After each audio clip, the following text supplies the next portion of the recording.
చేస్తున్నాము. బాలోత్సవానికి వచ్చిన వాళ్ళందరూ మమ్మల్ని ఆశీర్వదించండి. ఆ అబ్బాయి అవధాని పాత్ర పోషిస్తున్నాడు. ఈ అబ్బాయి అధ్యక్ష పాత్ర పోషిస్తున్నాడు. ఈ అబ్బాయి పేరు నరసింహరాజు అప్రస్తుత ప్రసంగం పాత్ర పోషిస్తున్నాడు. ఈ అమ్మాయి పేరు సత్య వ్యస్తాక్షరి పాత్ర పోషిస్తుంది. ఈ అమ్మాయి పేరు దీపిక సమస్యాపూర్ణం పాత్ర పోషిస్తుంది. ఈ అమ్మాయి పేరు సాయి దీక్ష ఘంటానాదం పాత్ర పోషిస్తుంది. ఈ అమ్మాయి పేరు లక్ష్మీ దివ్య పద్య పురాణం పాత్ర పోషిస్తుంది. ఈ అమ్మాయి పేరు ఛాయప్రియ ఆస్పత్యం పాత్ర పోషిస్తుంది. ఈ అమ్మాయి పేరు నాగప్రసన్న నిషిద్ధాక్షరి పాత్ర పోషిస్తుంది. నా పేరు రేవతి ప్రహేళిక పాత్ర పోషిస్తున్నాను. ముందుగా అమ్మని తెలుసుకుందామండి. అమ్మల గన్నయమ్మ ముగురమ్మల మూల పుట్టమ్మ చాలం పెద్దమ్మ సురారులమ్మ కడుపారడి పుచ్చినయమ్మ తన్నులు నమ్మిన వేల్పులటమ్మల మనమ్మల నుండెడయమ్మ కృపాబ్ది యువత మహత్వ కవిత్వ పటుత్వ సంపదల్.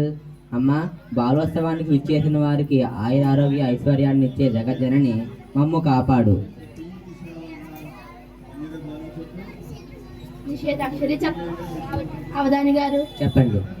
సిరి సంపద శ్రీ లక్ష్మి ఇందిర ఈ పదాలు రాకుండా అర్థం వచ్చేలా పద్యం చెప్పండి అవధాని గారు. ధనమే మైత్రిని తెచ్చును ధనమే వైరమును తెచ్చు ధనమే సబలన్ ఘనతను తెచ్చును నెంతటి గుణముల కుప్పలకునైన గొవ్వల చెన్న. సిరి సంపద శ్రీ లక్ష్మి ఈ పదాలు రాకుండా భలే పద్యం పూరించారు అవధాని గారు.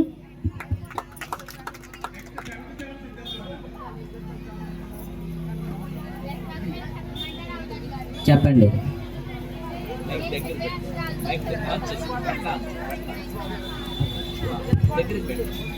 నేను చెప్పే అక్షరాలతో చివరిలో పద్యం పూరించండి అవధాని గారు. అలాగే. రెండవ అక్షరం షా అండి అవధాని గారు, గుర్తించుకోండి. గుర్తుందండి. ప్రహేళిక చెప్పమంటారా అవధాని గారు? చెప్పండి. మామిడేల పూచు మండు వేసంగిని బాలుడేల పోవు పశువు వెంట రాజు సేన నేల రహిచేచు చుండును మూట నొక్క మాట ముద్దు కృష్ణ. ఈ పద్యానికి అవధాని గారు ఒక్కటే సమాధానం చెప్పండి. అన్నిటికీ అన్ని సమాధానాలు చెప్పరాదండి, ఒక్కటే సమాధానం చెప్పండి. మామిడి పూచేది కాయడానికి, బాలుడు పశువులను కాయడానికి, రాజుకు సైన్యం కాపలా కాయడానికి. సరిపోయిందా అండి? చిక్కు ప్రశ్నలు భలే విప్పారు అవధాని గారు. ఒకటో అక్షరం దే అండి అవధాని గారు, గుర్తించుకోండి. గుర్తుందండి. ఆశపద్యం చెప్పమంటారా అవధాని గారు? చెప్పండి. కరోనా మాస్క్ శానిటైజర్లపై పద్యం చెప్పండి అవధాని గారు. ఓసి కరోనా మూతులకు మాస్కులు పెట్టి చేతులకు శానిటైజర్లు రుద్ది గృహ నిర్బంధంలో ఉంచి మనుష్యులను దూరం పెట్టి ఫంక్షన్లను ప్రక్కన పెట్టి నిన్ను తరిమి కొట్టడమే మా బాధ్యత. కరోనా మాస్క్ శానిటైజర్ ఈ పదాలు ఉపయోగించి భలే పద్యం పూరించారు అవధాని గారు. ఐదవ అక్షరం లమ్మండి అవధాని గారు, గుర్తించుకోండి. గుర్తుందండి. పద్య పురాణం చెప్పమంటారా అవధాని గారు? చెప్పండి. అటజని కాంచ భూమి సురడంబర చుంబి శిరస్సర జరి పటల ముహుర్ముహుల్లొట తంగ తరంగ మధురంగ నిస్వన స్ఫుట నటనానుకూల పరిపుల్ల కలాపి కలాపి జాలమున్ కటక చరత్కరేణు కరకంపిత శాలమున్ శీత శైలమున్. ఈ పద్యం ఏ కావ్యం, ఆ కావ్యం ఏ పురాణంలోనిది అవధాని గారు? అలసాని పెద్దన గారు రాసిన మనుచరిత్రలోనిది. మనుచరిత్ర మార్కండేయ పురాణం నుండి గ్రహించారండి మన పెద్దన గారు. ఎదురైన చోతన మదకరేంద్రముడికి కీలూత ఇచ్చి ఎక్కించుకుని మనుచరిత్రమునందుకును వేల పురయేగ పల్లకి తనకేల బట్టి ఎత్తి బిరుదైన గండ పండేరమున కీకి తగదని తానెన్ పాదమునంతొడిగే. ఆ రోజుల్లో కవులకిచ్చే మర్యాద ఎంత గొప్పగా ఉండేదండి. ఈ సందర్భంగా శ్రీకృష్ణదేవరాయలను తెచ్చుకోవడం గొప్ప విషయం అండి. శ్రీకృష్ణదేవరాయలు ఆ కాలంలో కవులకి ఇచ్చే గౌరవాన్ని ఎంత చక్కగా వర్ణించారు ఆ మహాకవి. శభాష్, బహు చక్కగా ఉన్నది. తొమ్మిదవ అక్షరం గు అండి అవధాని గారు, గుర్తించుకోండి. గుర్తుందండి. అయ్యా, శివుణ్ణి పార్వతి ఎందుకు పెళ్ళాడిందండి? పురాణాల్లో ఎంత వెతికినా దొరకలేదు. భిక్షమెత్తుకుంటాడు కాబట్టి వంట వండే పని లేదు. తల మీద గంగ ఉంటుంది కాబట్టి నీళ్ళ కోసం బయటకు వెళ్ళే అవసరం లేదు. జింక చర్మం కప్పుకుంటాడు కాబట్టి బట్టలు ఉతికే పని లేదు. అందుకే శివుణ్ణి పార్వతి పెళ్ళాడిందండి. శివుని పార్వతి ఎందుకు పెళ్ళాడిందో చక్కగా వర్ణించారు అవధాని గారు. 7వ అక్షరం తేయండి అవధాని గారు, గుర్తించుకోండి. గుర్తుందండి. అవధాని గారు సమస్య పూర్ణం చెప్పమంటారా? చెప్పండి. అవధాని గారు, మంగళపూర్ నుంచి బస్సులో వచ్చేటప్పుడు బస్సులో కొన్ని సూత్రాలు కనిపించాయండి. మీరు సమర్థులు, వాటితో పద్యం చెప్తారు అనుకుంటున్నాను, చెప్పమంటారా? చెప్పండి. టికెట్లకు సరిపడా చిల్లర తెచ్చుకోండి. స్త్రీలను గౌరవించడం మన సంప్రదాయం.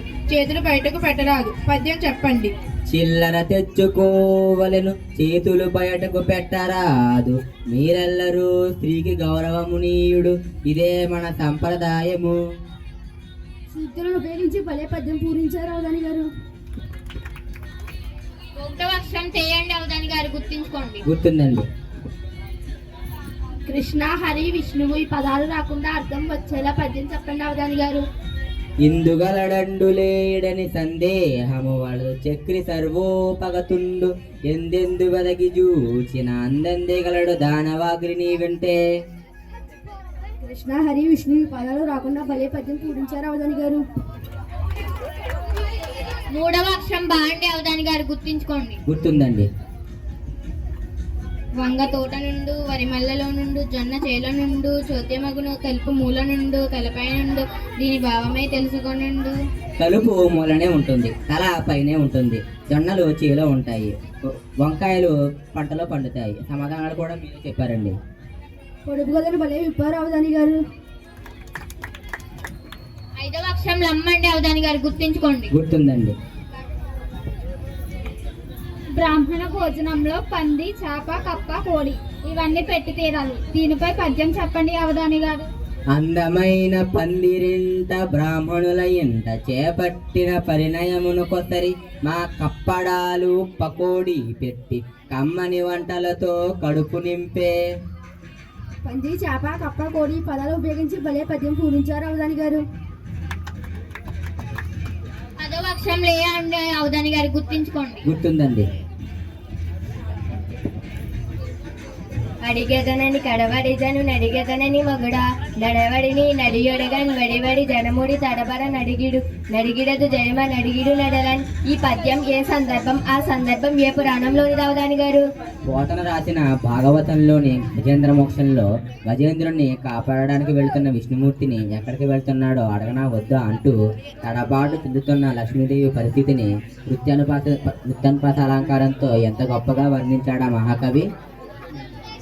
ప్రసారంతో ఎంత గొప్పగా వర్ణించిన మహాకవి శభాష్ బహుశకు ఉన్నది. 6వ అక్షరం దు అండి అవధాని గారు, గుర్తించుకోండి. గుర్తుందండి. అయ్యా, సున్నాను వర్ణించండి. 10 మధ్యలో దూరి పందిగా మారి, నది మధ్యలో దూరి నందిగా మారి, ప్రతి కొంపలోను పార్లమెంటులోను అసెంబ్లీలోను తిష్ట వేసే 10 లేక పంతులు కలడ, చివరికి నేను కూడా అంటే పండితుడు లేడే. అయ్యా, ప్రపంచానికి సున్నాని పరిచయం చేసిందే మన భారతీయుడు ఆర్యభట్టు. ఆయనకు నా నమస్కారములు. సున్నాని చక్కగా వర్ణించారు అవధాని గారు. 4వ అక్షరం షా అండి అవధాని గారు, గుర్తించుకోండి. గుర్తుందండి. అవధాని గారు, నేను మొన్న పెళ్లి భోజనంకి వెళ్ళానండి. అక్కడ నోరూరించి ఆవిడ వేడి వేడి పకోడీ, తీయని హల్వా, కోవా, రకరకాల చట్నీలు, ఇడ్లీ, బోండా, వడ, కారప్పొడి, వేడి వేడి టీ ఇవన్నీ కనిపించాయండి. వీటిపై ఒక పద్యం చెప్పండి. వడపై ఆ వడపై పకోడీ పడి, కారపున్ పొడిపై చట్నీలపై, బోండాలపై, రవడ్డిలిపై, వడపై పారు భవత్కృత రసము ఇచ్చో కొంత రానిమ్ము నడుకుల్, కాపిని ఒక్క గ్రుక్కన కొనవయో కుంభలంబోదరా. ఆవిడ పకోడీ, హల్వా, ఇడ్లీ, బోండా ఈ పదాలు ఉపయోగించి భలే పద్యం పూరించారు అవధాని గారు. అవధాని గారు వ్యస్తాక్షరం చెప్పండి. అమ్మ, మీరు వ్యస్తాక్షరంలో ఇచ్చిన పదాలు ఉపయోగించి ఇప్పుడు పద్యం చెప్తాను, వినండి. తెలుగుదేలయన్న దేశంబు తెలుగేను, తెలుగు వల్ల బుండ తెలుగు కండ, ఎల్ల నృపుల గొలచి నెరుగవే బాసాడి, దేశ భాషలందు తెలుగు లెస్స. మీరు వ్యవస్థలో ఇచ్చిన పదాలు చివరి పాదం దేశ భాషలందు తెలుగు లెస్స అండి. లెస్ కాదు, ఎప్పటికీ లెస్స లెస్సే. చక్కగా చెప్పారు అవధాని గారు. అవధాని గారు ఘంటానాదం చెప్పండి. మనం అష్టావధానం 8 మందితో కలిసి చేసాం. ఘంటనాదం కూడా 8నండి. షడ్జామర్జకరాజ్య విద్య వసుధార్జాలాంశ మర్గాకరే జడ్జట్ కిట్కిటరాజ్య రిట్కన గణకజ్యోత విద్యాద్రమ విద్యాలోడ్రమలోట్రయట్రియ పాదాగ్యడ్రహ పాదౌ టేట్ ప్రఖ్యాత తథ్యోదయ. భూమి నాది అన్న భూమి పక్కున నవ్వు దాన్ని నేను చూసి ధనము నవ్వు కథన పీటి చూసి కాళ్ళు నవ్వు విశ్వయాభిరామ వినువేమ. కనకపు సింహాసనమున సునకము కూర్చుండబెట్టి శుభలగ్నమునన్ దొనరుగ పట్టము కట్టిన వెనుకటి గుణమేలు మాను వినరా సుమతి. కనక విశాల చైల భవకానన సాత కుటారధార సజ్జన పరిపాలశీల దివ్యస్తుత సద్గుణ కాండ కాండ సంజనిత పరాక్రమ క్రమ విశారద శారద కంద కుంద చందన ఘనసార సారయసి దాసరథి కరుణాపయోనిధి. అంతరంగ బంధు నా ప్రార్థన చేసి మంచివాణి ఒడి మధ్యలో నుండు ఎక్కడెరగకుండా నీశ్వరుడు ఎరగడా విశ్వదాభిరామ వినరవేమ. కూడబెట్టి దానము చేయక తాను కొరకు లక్ష దాకా తినడిగా కూర్చి దేవారి జగరామ వినవేమ. కేయూరాన్న భూషయంతి పురుషం హారాన చంద్రోత్తరా నాస్మానం న విలేపనం న విషం నాలంకృత భోజద వాజ్యేకా సమలాంకరోతి పురుషామ్య సంస్కృత ధార్యతే క్షీయాంతే కిల భూషణాన్ని శతతం వా భూషణం భూషణ. తన కోపమే తన శత్రువు, తన శాంతమే తనకు రక్షదయ చుట్టంబవు, తన సంతోషమే స్వర్గము, తన దుఃఖమే నరకమంటూ సత్యము సుమతి. దానము చేయనేరని యథార్థికు సంపదలుండి ఉండి దానే పలాయనంబగట తథ్యము గూడు మ్రాను గాచిన దాని ఫలంబులోరక వృధా పడిపోవే ఎండి గాలిచే గానలోన నేమిటికి గాక యపజంబులౌట భాస్కర. అనగనగరాగా మత్స్యము నుండు తెనగవేమో తీయనుండు సాధనముల పనులు సమగూరు ధరలోన విశ్వదాభిరామ వినవేమ. ఇంతటితో అష్టావధానం సమాప్తం.